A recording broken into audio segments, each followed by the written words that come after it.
ఇవాళ 28 లక్షలు అయినాయి అధ్యక్ష. టోటల్ సర్వీసెస్ ఆనాడు 1,11,00,000 ఉంటే ఇవాళ 1,83,00,000 అయినాయి అధ్యక్ష. దీని కొరకే విద్యుత్ సంస్థలు అప్పులు చేసినాయి తప్ప మరి ఎట్లా చేస్తారు అధ్యక్ష? వీరు కూడా కాంట్రాక్టర్లు ఉన్నారు, చాలామంది చాలా ఫైనాన్షియల్ ఇన్స్టిట్యూషన్స్ నిర్వహించేటోళ్ళు ఉన్నారు, మంత్రివర్గంలో కూడా ఉన్నారు. అధ్యక్ష, మా చేతికి వచ్చిన నాడే 24,000 కోట్ల అప్పుతో వచ్చింది అధ్యక్ష విద్యుత్ రంగం. మరి తెల్లారి ఈ ట్రాన్స్ఫార్మర్లన్నీ పెట్టాలంటే ఏమైనా మంత్రాలు వేస్తే అయ్యేది ఉండేనా అధ్యక్ష? మంత్రాలతో అభివృద్ధి జరుగుద్దా? మంత్రాలతో లైన్ల నిర్మాణం అవుతాయా? సబ్స్టేషన్ల నిర్మాణం అవుతాయా? జనరేటింగ్ స్టేషన్ల నిర్మాణం అవుతాయా? మరి ఆడికెళ్ళి తెచ్చి కడతారు? తప్పకుండా అప్పే తెచ్చి కట్టాలి, దాన్ని సంపాదించాలి, తీర్చాలి. రాష్ట్రానికి చేసిన అప్పు కావచ్చు, విద్యుత్ సంస్థలు కార్పొరేషన్లు చేసిన అప్పులనే కావచ్చు. ఇది చాలా స్పష్టమైన విషయం. బహిరంగంగా సీఎం గారు స్పష్టంగా చెప్పిండు, అవును అప్పు చేస్తున్నాం ఈ రాష్ట్ర అభివృద్ధి కొరకు, మాకు ఇచ్చిపోయినాడు, అప్పుతోనే ఇచ్చిపోయినారు, మేము ఇట్లా ప్రింట్ చేసేది ఉండేనా? మరి పైసలు ప్రింట్ చేస్తాయి ఏమన్నా ప్రభుత్వాలు, రాష్ట్ర ప్రభుత్వాలు? కేంద్రం ఎప్పుడైనా చేస్తుండొచ్చు, ఆర్థిక పరిస్థితుల్ని చక్కదిద్దడానికి ఏదైనా మాన్యం వచ్చినప్పుడు ఏదైనా ప్రింట్ చేసి ఉండొచ్చు అదనంగా. కానీ ఆ అధికారం మనకు లేదు కదా, రాష్ట్రాలకి అప్పు తెచ్చుకోవడం తప్ప మార్గం లేదు కదా. ఇంత స్పష్టంగా ఉన్న విషయాన్ని కొత్తగా వీళ్ళేదో ఇప్పుడు కనిపెట్టినట్టు, ఆడేదో జరిగిపోతే వీళ్ళు దొరకబట్టినట్టు, కలుగు నుంచి బయటికి తెచ్చినట్టు ఎందుకు ప్రజల్ని భ్రమింపజేసే ప్రయత్నం చేస్తున్నారు? ఇది అధ్యక్ష దీనికి సంబంధించిన అభివృద్ధికి సంబంధించింది. ఆ పెద్ద మనిషి ఏం చేసిండు?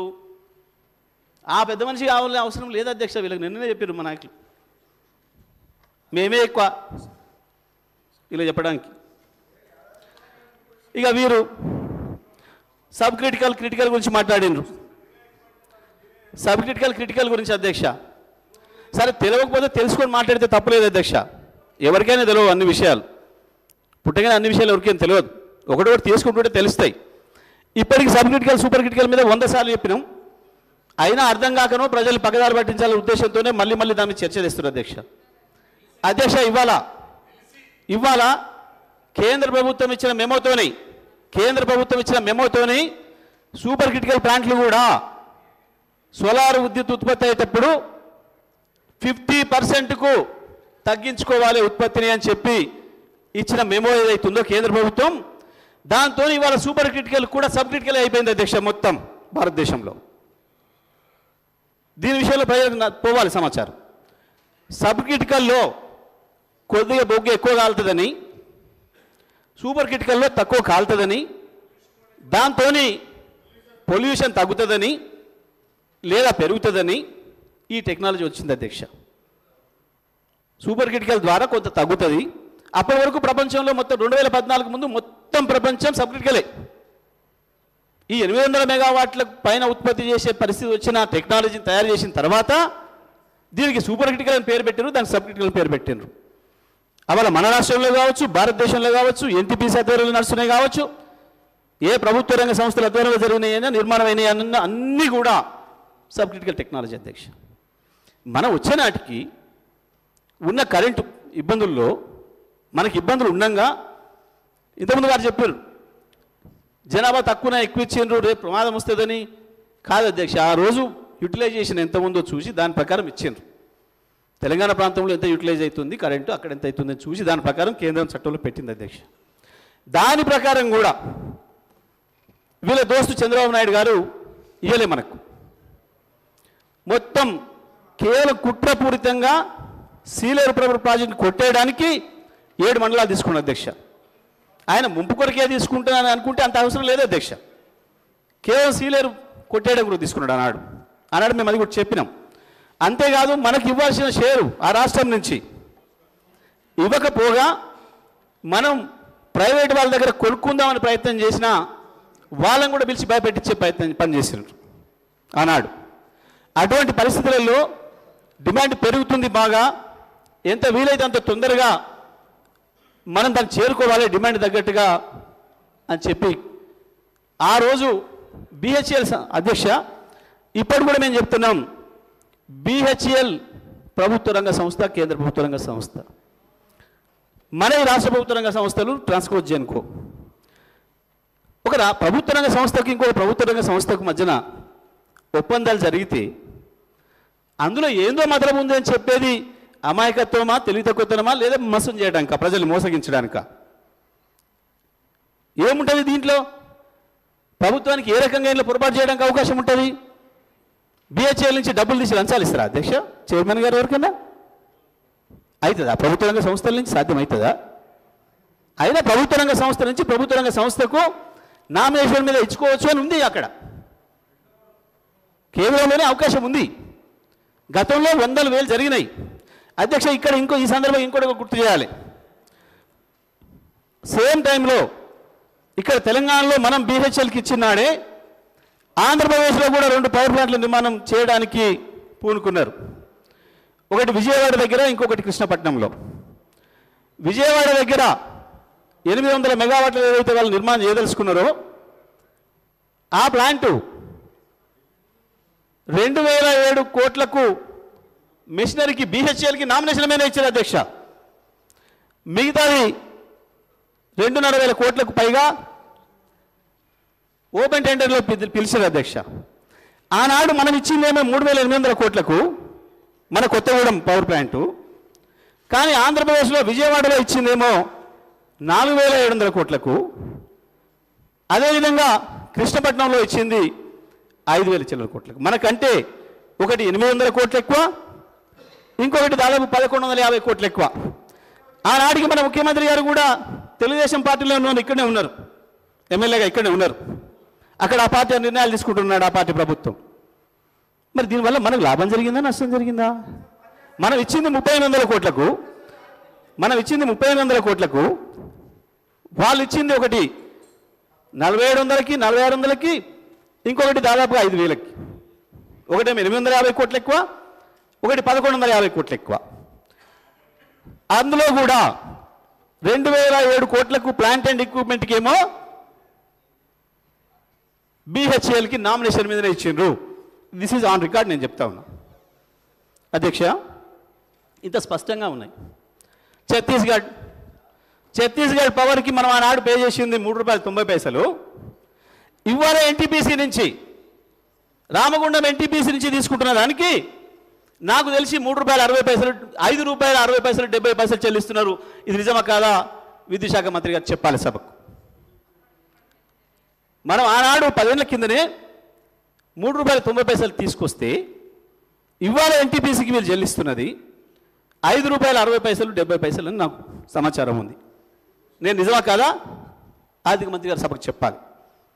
దానివల్ల లాభం జరిగిందా, నష్టం జరిగిందా? అయినా అక్కడ ప్రభుత్వమే, ఇక్కడ ప్రభుత్వమే ఇచ్చింది, తీసుకున్నది. దీంట్లో ఏ మతలబులు ఉంటాయి అధ్యక్ష? మతలబుల సంగతి మీకెరక బాగా. బిహెచ్ఎల్కి ఇస్తే ఏం జరుగుద్ది, ఇంకోరికి ఇస్తే ఏం జరుగుద్ది? ఇవ్వండి రేపు మీరు రాష్ట్ర ప్రభుత్వం నుంచి నిర్మించవలసి వచ్చిన మీరు అన్ని పవర్ ప్రాజెక్టులు కూడా బిహెచ్ఎల్కి ఇవ్వండి, మేము మద్దతు ఇస్తాం. ఇక్కడి నుంచి నామినేషన్ మీదనే ఇవ్వండి, మద్దతు ఇస్తాం. ఇవాళ కిషన్ రెడ్డి గారు కూడా ఉత్తరం రాసినట్టుగా పత్రికల్లో వార్తలు వచ్చినాయి అధ్యక్ష.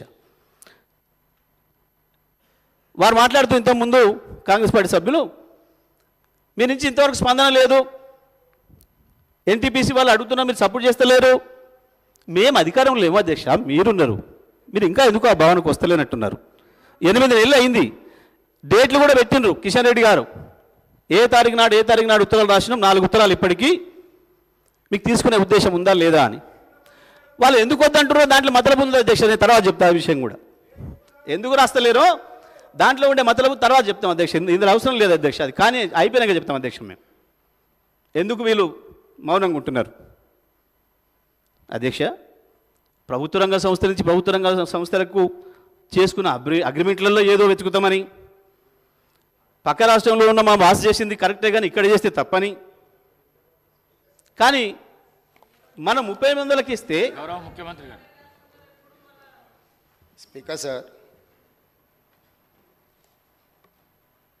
మాజీ మంత్రి గారి వాదన, వారి ఆక్రోశం, వారి ఆవేదన చూస్తుంటే ఆల్రెడీ చెర్లపల్లి జైల్లో ఉన్నట్టుగా ఉంది అధ్యక్ష.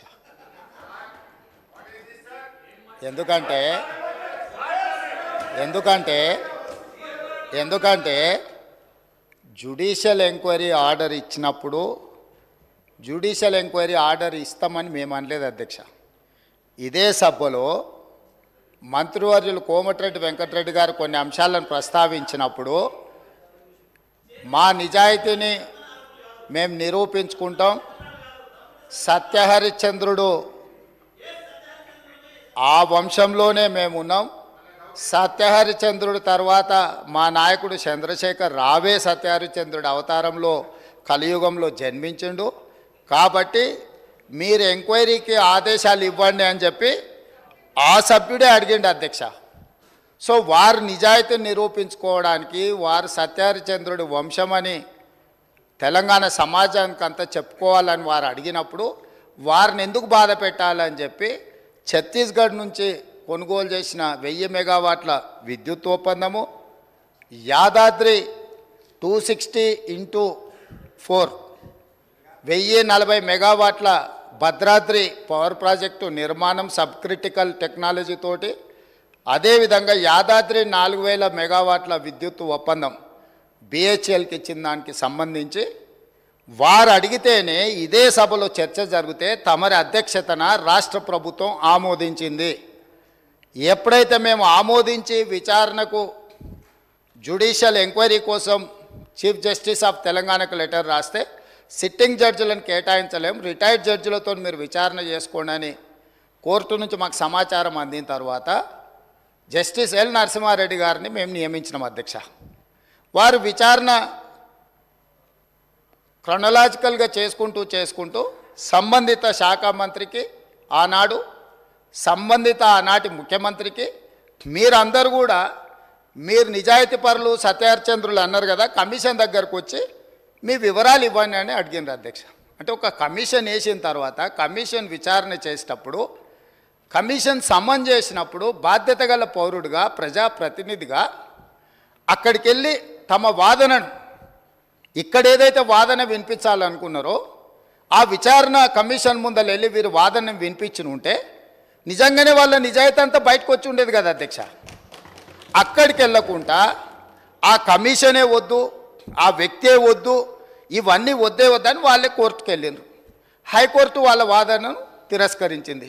సుప్రీంకోర్టుకు వెళ్ళిండ్రు. సుప్రీంకోర్టు ఏమన్నది, విచారణ కొనసాగించాల్సిందే, విచారణని మీరు క్వాష్ చేయమని అడిగిండ్రు, అది కుదరదు, కాకపోతే మీకు అభ్యంతరం వల్ల ఆ కమిషన్ చైర్మన్గా వ్యవహరిస్తున్న వ్యక్తి పట్ల మీకు ఏమైనా అభ్యంతరాలు ఉంటే వ్యక్తిని మారుస్తున్నాము అని చెప్పి సుప్రీంకోర్టు మార్చడానికి ప్రభుత్వాన్ని కూడా అడిగింది. మీ ఆలోచన ఏందని?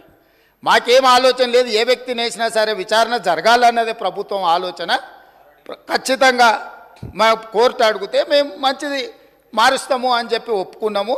వారు కోరుకుంటున్నారు కాబట్టి ఈరోజు సాయంత్రానికల్లా ఎవరిని వేయాలో ఆ విచారణ కమిషన్కు కొత్త చైర్మన్ కూడా ఈరోజు సాయంత్రం నియమిస్తాం అధ్యక్ష.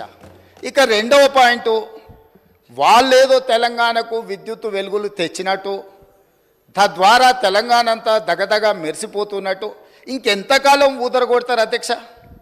అధ్యక్ష, ఈ తెలంగాణ రాష్ట్రం ఉమ్మడి రాష్ట్రంలో హైదరాబాద్ నగరంలో పెట్టుబడులు తీసుకురావాలని, ఈ పెట్టుబడుల ద్వారా ఈ ఆనాటి ఉమ్మడి రాష్ట్రానికి ఆదాయం పెరగాలని చంద్రబాబు నాయుడు గారు ముఖ్యమంత్రిగా ఉన్నప్పుడు 24 గంటల విద్యుత్తు ఇవ్వాలి ఈ ప్రాంతంలో అని ఒక నిర్ణయం తీసుకున్నారు.